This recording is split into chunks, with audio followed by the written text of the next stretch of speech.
Welcome to the class. ಇವತ್ತಿನ ಕ್ಲಾಸ್ನಲ್ಲಿ ಇಂಗ್ಲೀಷ್ನಲ್ಲಿ ಒಂದು ತುಂಬ ಇಂಪಾರ್ಟೆಂಟ್ ಆಗಿರೋ ಒಂದು ಟಾಪಿಕ್ ಬಗ್ಗೆ ಲರ್ನ್ ಮಾಡೋಣ. ಸೊ ಇವತ್ತಿನ ಟಾಪಿಕ್ ಅಂದರೆ ಶಾರ್ಟ್ ಫಾರ್ಮ್ಸ್ ಅಥವಾ ಕಾಂಟ್ರಾಕ್ಟೆಡ್ ಫಾರ್ಮ್ಸ್, ಅಂದರೆ ಇಂಗ್ಲೀಷ್ನಲ್ಲಿರೋ ಶಾರ್ಟ್ ಫಾರ್ಮ್ಸ್ ಬಗ್ಗೆ ನಾವು ಇವತ್ತು ಲರ್ನ್ ಮಾಡೋಣ. ಓಕೆ, ನಾನು ನಿಮಗೋಸ್ಕರ ಇವತ್ತು ಇಂಗ್ಲೀಷ್ನಲ್ಲಿರೋ ಕೆಲವು ಇಂಪಾರ್ಟೆಂಟ್ ಆಗಿರೋವಂಥ ಶಾರ್ಟ್ ಫಾರ್ಮ್ಸ್ನ ಲಿಸ್ಟ್ ಮಾಡಿದ್ದೀನಿ. So both spoken and written English ಎರಡರಲ್ಲೂ ಈ ಶಾರ್ಟ್ ಫಾರ್ಮ್ಸ್ನ ನಾವು ನೋಡ್ಬೋದು. ಐ ಥಿಂಕ್ ಇದು ತುಂಬ ನಿಮಗೆ ಯೂಸ್ಫುಲ್ ಆಗುತ್ತೆ ಅಂತ ನನಗೆ ಅನಿಸುತ್ತೆ. So let start learning about contracted forms or short forms in English. ಮೊದಲನೇ word, the first word we are going to learn is am. AMAM. So ಈ ವರ್ಡ್ ಬಗ್ಗೆ ನಿಮಗೆ ಗೊತ್ತೇ ಇದೆ. ಇದನ್ನು ಶಾರ್ಟ್ ಫಾರ್ಮಲ್ಲಿ ಹೇಗೆ ಬರೆಯೋದು ಅಂದರೆ apostrophe M. Okay, apostrophe M ಬರೆದ್ರೆ ಅದು ಆಮ್ ಆಗುತ್ತೆ. For example, I apostrophe M, space ಇಲ್ಲ. ಗೊತ್ತಿರಲಿ ನಿಮಗೆ, ಶಾರ್ಟ್ ಫಾರ್ಮ್ಸ್ ಬರಿಬೇಕಾದ್ರೆ ನೀವು ಸ್ಪೇಸ್ ಕೊಡಬಾರ್ದು. ಓಕೆ, ಪ್ರನೌನ್ಗೂ ಮತ್ತು ಶಾರ್ಟ್ ಫಾರ್ಮ್ಗೂ ಮಧ್ಯೆ ಸ್ಪೇಸ್ ಕೊಡಬಾರ್ದು. ಫಾರ್ ಎಕ್ಸಾಂಪಲ್, ಐ ಆಮ್ ಬರಿಬೇಕು ಅಂದ್ಕೊಳ್ಳಿ, ಐ ಬರಿಬೇಕು, ಅಪಾಸ್ಟ್ರಫಿ ಹಾಕಿ ಇಮ್ಮಿಡಿಯೇಟ್ಲಿ ಎಮ್ ಬರಿಬೇಕು. ಅಲ್ಲಿ ನೀವು ಸ್ಪೇಸ್ ಕೊಡಬಾರ್ದು, ಎರಡರ ಮಧ್ಯದಲ್ಲೂ ಸ್ಪೇಸ್ ಕೊಡಬಾರ್ದು. ಓಕೆ, ಐ ಆಮ್ ಅಂದರೆ I apostrophe M, I am ಅಂತ. ಈಸ್ ದ ಶಾರ್ಟ್ ಫಾರ್ಮ್ ಹೇಗೆ? Apostrophe S. ಹೀ ಈಸ್ ಬರೆಯೋದು ಹೇಗೆ? HEE apostrophe S. She is ಬರೆಯೋದು ಹೇಗೆ? SHE she apostrophe S. Space ಕೊಡಬೇಡಿ. ಶಿ ಮತ್ತು ಅಪಾಸ್ಟ್ರಫಿ ಎಸ್ ಮಧ್ಯೆ ಸ್ಪೇಸ್ ಕೊಡಬಾರ್ದು. ಓಕೆ, ಹಾಗೆ ಇಟ್ ಈಸ್ ಬರೆಯೋದು ಹೇಗೆ? IT it apostrophe S, it is. Okay, ಇದನ್ನ ಹೇಳಬೇಕಾದ್ರೆ ಏನು ಮಾಡ್ತೀವಿ? ಇಟ್ಸ್, ಶೀಸ್, ಹೀಸ್ ಅಂತ ಹೇಳ್ತೀವಿ. ಓಕೆ, ಅಂದರೆ ಅಲ್ಲಿ ಒಂದು ಲೆಟರ್ ಕಮ್ಮಿ ಆಗೋದ್ರಿಂದ ಪ್ರೊನೌನ್ಸಿಯೇಷನ್ ಸ್ವಲ್ಪ ಚೇಂಜ್ ಆಗುತ್ತೆ. ಹೀಸ್, ಶೀಸ್, ಇಟ್ಸ್ ಅಂತ. ಓಕೆ, ಹಾಗೆ is not short form apostrophe S space not. ಇಲ್ಲ ಅಂದರೆ ಅದಕ್ಕೆ ಇನ್ನೂ ಒಂದು ಶಾರ್ಟ್ ಫಾರ್ಮ್ ಇದೆ, ಇಸಂಟ್ ಅಂತ. ಈಸ್ ನಾಟ್ನ ಶಾರ್ಟ್ ಫಾರ್ಮ್ ಇಸಂಟ್. ಹಾಗೆ ಆರ್ ನಾಟ್ನ ಶಾರ್ಟ್ ಫಾರ್ಮ್ ಹೇಗೆ ಬರೆಯೋದು? Apostrophe RE space not. For example, ಈಗ ದೇ ಆರ್ ನಾಟ್ ಅಂತ ಹೇಳಬೇಕು ಅಂದ್ಕೊಳ್ಳಿ. THEY ದೇ, ಸ್ಪೇಸ್ ಇಲ್ಲ, ಅಪಾಸ್ಟ್ರಫಿ RE, ದೇ ಆರ್ ಆಗೋಯ್ತು. Okay, THEY they, apostrophe RE, they are ಆಯಿತು, NOT, ದೇ ಆರ್ ನಾಟ್. ಹಾಗೆ ಆರ್ ನಾಟ್ಗೆ ಇನ್ನೂ ಒಂದು ಶಾರ್ಟ್ ಫಾರ್ಮ್ ಇದೆ, ಅದು ಅರೆಂಟ್ ಅಂತ. ಓಕೆ, ಆರ್ ನಾಟ್ನ ಇನ್ನೊಂದು ಶಾರ್ಟ್ ಫಾರ್ಮ್ ಅರೆಂಟ್. ವಾಸ್ ನಾಟ್ನ ಶಾರ್ಟ್ ಫಾರ್ಮ್ ಏನು? ವಾಸಂಟ್.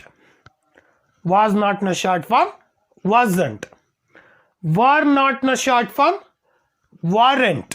ನೋಡ್ಕೊಳ್ಳಿ, ಎಲ್ಲಿ ಅಪಾಸ್ಟ್ರಫಿ ಕೊಟ್ಟಿದೆ ಅಂತ ನೋಡ್ಕೊಳ್ಳಿ. Okay, weren't. ಡು ನಾಟ್ನ ಶಾರ್ಟ್ ಫಾರ್ಮ್ ಡೋಂಟ್. ಡಸ್ ನಾಟ್ನ ಶಾರ್ಟ್ ಫಾರ್ಮ್ ಡಸಂಟ್ ಅಂತ. ಹ್ಯಾವ್ ಶಾರ್ಟ್ ಫಾರ್ಮ್ ಹೇಗೆ? Apostrophe VE. ಅಪಾಸ್ಟ್ರಫಿ VE ಬರೆದ್ರೆ ಅದು ಹ್ಯಾವ್ ಆಗುತ್ತೆ. ಫಾರ್ ಎಕ್ಸಾಂಪಲ್, ಐ ಹ್ಯಾವ್ ಅಂತ ಹೇಗೆ ಬರೆಯೋದು? I, no space, I apostrophe VE. ಏನಾಯಿತು? ಐ ಹ್ಯಾವ್ ಆಯಿತು. I apostrophe VE. We have ಅಂತ ಹೆಂಗೆ ಬರೆಯೋದು? WE, we, no space, apostrophe VE, we have. You have ಅಂತ ಹೆಂಗೆ ಬರೆಯೋದು? YOU, ಸ್ಪೇಸ್ ಕೊಡ್ದೇನೆ ಅಪಾಸ್ಟ್ರಫಿ ಹಾಕಿ VE ಬರೀರಿ. ಯು ಅಪಾಸ್ಟ್ರಫಿ VE ಏನಾಯಿತು? Have. You have, YOU apostrophe VE, you have. Okay, ಹಾಗೆ ದೇ ಹ್ಯಾವ್ ಬರೆಯೋದು ಹೆಂಗೆ?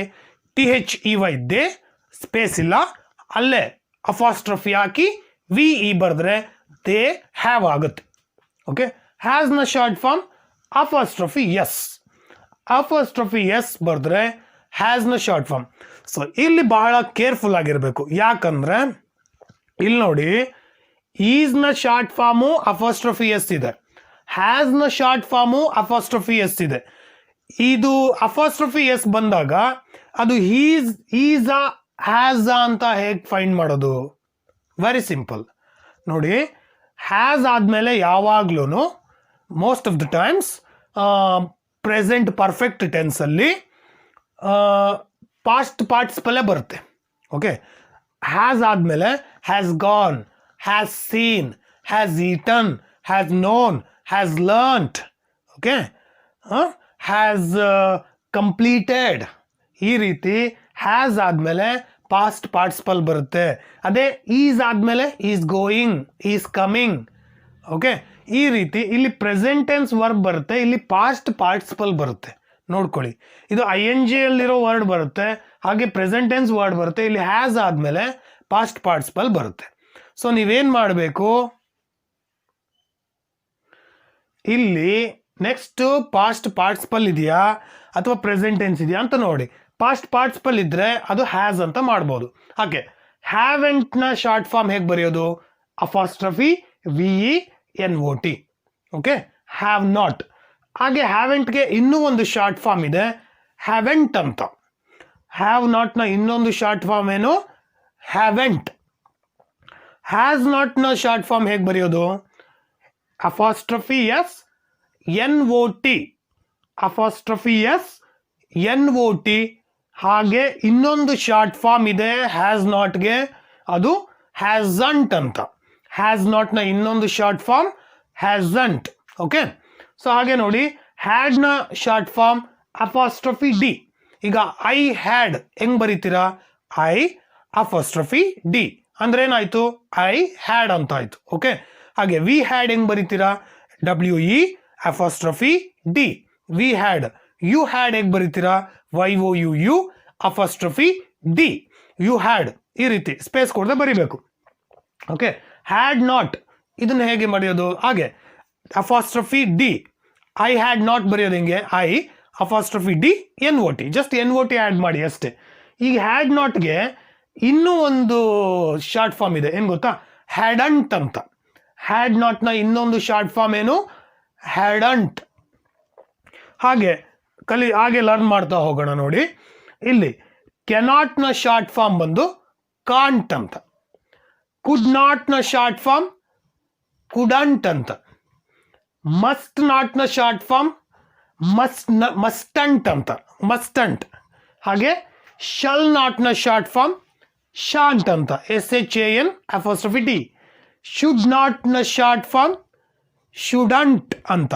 ಓಕೆ, ವಿಲ್ ಶಾರ್ಟ್ ಫಾರ್ಮ್ ಹೇಗೆ? Apostrophe LL, apostrophe LL. For example, I will go. ಹೆಂಗೆ ಹೇಳೋದು ಇದನ್ನ? ಐ ಸ್ಪೇಸ್ ಇಲ್ಲ, ನಾನು ಪದೇ ಪದೇ ಹೇಳ್ತಿದ್ದೀನಿ, ಶಾರ್ಟ್ ಫಾರ್ಮಲ್ಲಿ ಬರಿಬೇಕಾದ್ರೆ ನೀವು ಪ್ರನೌನ್ಗೆ ಮತ್ತೆ ಈ ವರ್ಡ್ಸ್ಗೆ ಮಧ್ಯೆ ಸ್ಪೇಸ್ ಬಿಡಬೇಡಿ. ಈಗ ಐ ವಿಲ್ ಗೋ ಬರೆಯೋದು ಹೆಂಗೆ? ಐ ಸ್ಪೇಸ್ ಇಲ್ದೇನೆ ಅಫಾಸ್ಟ್ರಫಿ ಹಾಕಿ LL ಗೋ ಬರೀರಿ. Okay, I will go. She will eat ಹೆಂಗ್ ಬರೆಯೋದು? ಶಿ ವಿಲ್ ಈಟ್ ಹೆಂಗ್ ಬರೀತೀರಾ? She apostrophe LL eat. Okay, ಹಾಗೆ ಇನ್ನೊಂದು ಎಕ್ಸಾಂಪಲ್ ನೋಡೋಣ. ಈಗ ಹಿ ವಿಲ್ ಲರ್ನ್ ಹೇಗೆ ಬರೀತೀರಾ?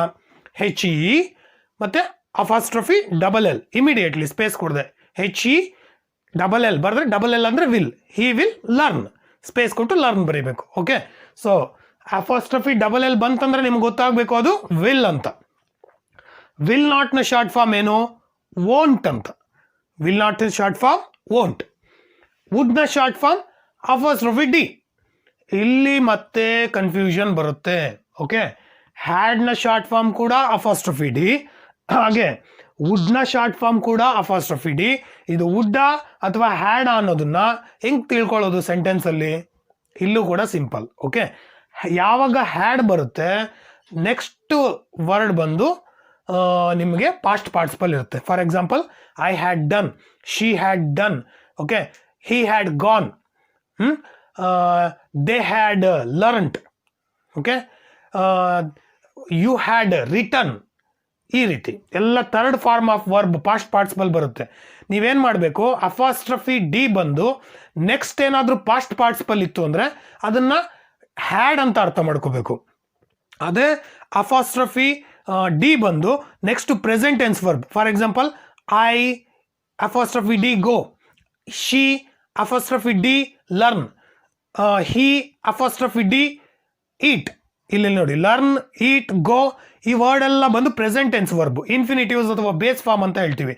ಆ ಬೇಸ್ ಫಾರ್ಮ್ ಬಂತು ಅಂದರೆ ಹಿಂದೆ ಇರೋ ವರ್ಡು ವುಡ್ ಅಂತ. ಪಾಸ್ಟ್ ಪಾರ್ಟಿಸಿಪಲ್ ಬಂತಂದರೆ ಹ್ಯಾಡ್ ಅಂತ. ಇನ್ನೊಂದ್ಸಲ ಹೇಳ್ತೀನಿ, ಪಾಸ್ಟ್ ಪಾರ್ಟಿಸಿಪಲ್ ಬಂದರೆ ನೋಡಿ, ಅಫಾಸ್ಟ್ರಫಿ ಡಿ ಇರುತ್ತೆ ಅಂದ್ಕೊಳ್ಳಿ, ಅದ್ರ ನೆಕ್ಸ್ಟ್ ಪಾಸ್ಟ್ ಪಾರ್ಟಿಸಿಪಲ್ ಇದ್ದರೆ ಅದು ಹ್ಯಾಡ್. ಅಫಾಸ್ಟ್ರಫಿ ಡಿ ಇತ್ತು, ನೆಕ್ಸ್ಟ್ ಪ್ರೆಸೆಂಟ್ ಟೆನ್ಸ್ ವರ್ಬ್ ಇದ್ದರೆ ಅದು ವುಡ್ ಅಂತ. ಸೊ ಹೀಗೆ ಅರ್ಥ ಮಾಡ್ಕೋಬೋದು. ವುಡ್ ನಾಟ್ನ ಶಾರ್ಟ್ ಫಾರ್ಮ್ ಏನು? ಅಫಾಸ್ಟ್ರಫಿ ಡಿ ನಾಟ್. ಓಕೆ, ಹಾಗೆ ಇದಕ್ಕೆ ಇನ್ನೊಂದು ಶಾರ್ಟ್ ಫಾರ್ಮ್ ಇದೆ, ವುಡಂಟ್ ಅಂತ. ವುಡಂಟ್. ಹಾಗೆ ಇನ್ನು ಈ 3 ವರ್ಡ್ಸ್ ಇದೆಯಲ್ಲ, they are very special words. ನೋಡಿ, ಈ 3 ವರ್ಡ್ಸ್ ಇದೆಯಲ್ಲ, ಈ ಲಾಸ್ಟ್ 3 ವರ್ಡ್ಸ್ನ ನಾವು ರಿಟರ್ನ್ ಇಂಗ್ಲೀಷಲ್ಲಿ, ಫಾರ್ಮಲ್ ಇಂಗ್ಲೀಷಲ್ಲಿ ಯೂಸ್ ಮಾಡಲ್ಲ. ಅಂದರೆ ಲೆಟರ್ಸ್ ಬರೆಯುವಾಗ, ಇಮೇಲ್ ಸೆಂಡ್ ಮಾಡುವಾಗ, ಹಾಗೆ ಫಾರ್ಮಲ್ ಟಾಕ್ಸಲ್ಲಿ, ಬಿಸ್ನೆಸ್ ಟಾಕ್ಸಲ್ಲಿ ಯಾವುದ್ರಲ್ಲಿ ಯೂಸ್ ಮಾಡಲ್ಲ. ನಾರ್ಮಲ್ ಸ್ಪೋಕನ್ ಇಂಗ್ಲೀಷಲ್ಲಿ ಇದನ್ನು ಯೂಸ್ ಮಾಡ್ತೀವಿ. ನೀವು ಕೇಳಿರ್ತೀರ ಈ ವರ್ಡ್ಸ್ನ, ವಾನ, ಗಾನ, ಗಾಟ ಅಂತ. Wanna, gonna, gotta. For example, I wanna eat something. Okay, I wanna tell you something. Okay, I wanna go somewhere. ಏನಿಲ್ಲಿ ವಾನ ಅಂದರೆ, ಇಲ್ಲಿ ವಾನ ಅಂದರೆ ವಾಂಟ್ ಟು ಅಂತ. Means I wanna go somewhere, I want to go somewhere, I wanna tell you something, I want to tell you something. Okay, I wanna learn it, I want to learn it. Okay, wanna ಅಂದರೆ want to ಅಂತ. Okay, ಗೋನ ಅಂತ. Okay, I gonna tell you ಅಂದ್ರೇನು? I am going to tell you, going to ಅಂತ. Okay, I gonna learn, I am gonna learn ಅಂದ್ರೇನು? I am going to learn ಅಂತ. Okay, she is going to she is gonna leave ಅಂದ್ರೇನು? She is going to leave ಅಂತ. Gonna ಅಂದರೆ going to ಅಂತ. Okay, last word gotta ಅಂತಿದೆ. ಏನು gotta ಅಂದರೆ ನೋಡಿ, I gotta do that ಅಂದ್ರೇನು? I have got to do that, ನಾನು ಅದನ್ನು ಮಾಡಬೇಕಿದೆ ಅಂತ. Okay, you got to tell me, you got to tell me ಅಂದರೆ you have got to tell me, ನೀನು ನನಗೆ ಅದನ್ನ ಹೇಳಬೇಕು ಅಂತ. Okay, they gotta learn ಅಂದ್ರೇನು? They have got to learn ಅಂದರೆ ಅವರು ಕಲಿಬೇಕು ಅಂತ. ಓಕೆ, ಗಾಟ ಅಂದರೆ ಹ್ಯಾವ್ ಗಾಟ್ ಟು ಅಂತ. Okay, all these words play very important role in English grammar. Not only English grammar, as well as in spoken English. ನಾವು spoken English short ಫಾರ್ಮ್ಸ್ನ ಜಾಸ್ತಿ use ಮಾಡೋದೇ ಸ್ಪೋಕನ್ ಇಂಗ್ಲೀಷಲ್ಲಿ. So ಹಾಗಾಗಿ you need to learn these short forms. ನೀಟಾಗಿ short ಫಾರ್ಮ್ಸ್ನ learn ಮಾಡ್ಕೊಳ್ಳಿ. ಎಲ್ಲಿ ಅಫಾಸ್ಟ್ರಫಿ ಕೊಡಬೇಕು ಅಂತ ನೋಡ್ಕೊಳ್ಳಿ, ಇಲ್ಲಾಂದರೆ ತಪ್ಪಾಗುತ್ತೆ. ಎಲ್ಲಿ ಅಫಾಸ್ಟ್ರಫಿ ಕೊಟ್ಟು ಆ ವರ್ಡ್ಸ್ನ ಶಾರ್ಟ್ ಫಾರ್ಮ್ ಮಾಡಬೇಕು ಅನ್ನೋದು ನೋಡ್ಕೊಳ್ಳಿ. ಶಾರ್ಟ್ ಫಾರ್ಮಲ್ಲಿ ಬರಿಬೇಕಾದ್ರೆ ಪ್ರನೌನ್ಗೂ ಶಾರ್ಟ್ ಫಾರ್ಮ್ಗೂ ಮಧ್ಯೆ ಸ್ಪೇಸ್ ಬಿಡಬೇಡಿ. ಅದೇ ಸಪ್ರೇಟ್ ಬರಿಬೇಕಾದ್ರೆ ಪ್ರನೌನ್ಗೂ ಮತ್ತು ಶಾರ್ಟ್ ಫಾರ್ಮ್ಗೂ ಮಧ್ಯೆ ಸ್ಪೇಸ್ ಬಿಡಬೇಕು. For example, I am, I ಬರೆದು ಎ ಎಮ್ ಬರಿಬೇಕು ಅಂದ್ಕೊಳ್ಳಿ, ಆಗ ಸ್ಪೇಸ್ ಬಿಡಿ, ಸ್ಪೇಸ್ ಬಿಡದೇ ಇರಬಾರ್ದು. ಹಾಗೆ ದೇ ಆರ್, THEY, ARE ಸಪ್ರೇಟಾಗಿ ಬರೀತೀರಾ ಎಕ್ಸ್ಟೆಂಡೆಡ್ ಫಾರ್ಮಲ್ಲಿ ಅಂದರೆ ದೇ ಸಪ್ರೇಟ್ ಬರಿಬೇಕು, ಆರ್ ಸಪ್ರೇಟ್ ಸ್ಪೇಸ್ ಕೊಟ್ಟು ಬರಿಬೇಕು. ಅದೇ ನೀವು ಶಾರ್ಟ್ ಫಾರ್ಮ್ ಬರಿಬೇಕಾದ್ರೆ ಅಫಾಸ್ಟ್ರಫಿ ಹಾಕಿ ಸ್ಪೇಸ್ ಇಲ್ಲದೆ ಬರಿಬೇಕು. Okay, so I hope this video will be beneficial for you. So ಈ ವಿಡಿಯೋ ನಿಮಗೆ ಯೂಸ್ಫುಲ್ ಆಗುತ್ತೆ ಅಂತ ಅಂದ್ಕೊಂಡಿದ್ದೀನಿ. ಈ ವಿಡಿಯೋ ನಿಮಗೆ ಈ ವಿಡಿಯೋ ನಿಮಗೆ ಇಷ್ಟ ಆಗಿದ್ದರೆ, ಈ ವಿಡಿಯೋ ನಿಮಗೆ ಲರ್ನ್ ಮಾಡಿದ್ದಕ್ಕೆ ಯೂಸ್ಫುಲ್ ಆಗಿದೆ ಅಂತ ಅನ್ಸಿದ್ರೆ ಇದನ್ನು ಲೈಕ್ ಮಾಡಿ, ಹಾಗೆ ಈ ವಿಡಿಯೋನ ಶೇರ್ ಮಾಡಿ, ಹಾಗೆ ಚಾನಲ್ಗೆ ಇನ್ನೂ ಸಬ್ಸ್ಕ್ರೈಬ್ ಮಾಡಿಲ್ಲ ಅಂದರೆ ಸಬ್ಸ್ಕ್ರೈಬ್ ಮಾಡ್ಕೊಳ್ಳಿ ಅಂತ ಹೇಳ್ತಾ, ಮುಂದಿನ ಒಂದು ವಿಡಿಯೋನಲ್ಲಿ ಒಂದು ಹೊಸ ಟಾಪಿಕ್ ಒಂದಿಗೆ ನಿಮ್ಮನ್ನು ಮೀಟ್ ಆಗ್ತೀನಿ. ಅಲ್ಲಿವರೆಗೂ ಟೇಕ್ ಕೇರ್ ಆ್ಯಂಡ್ ಬಾಯ್.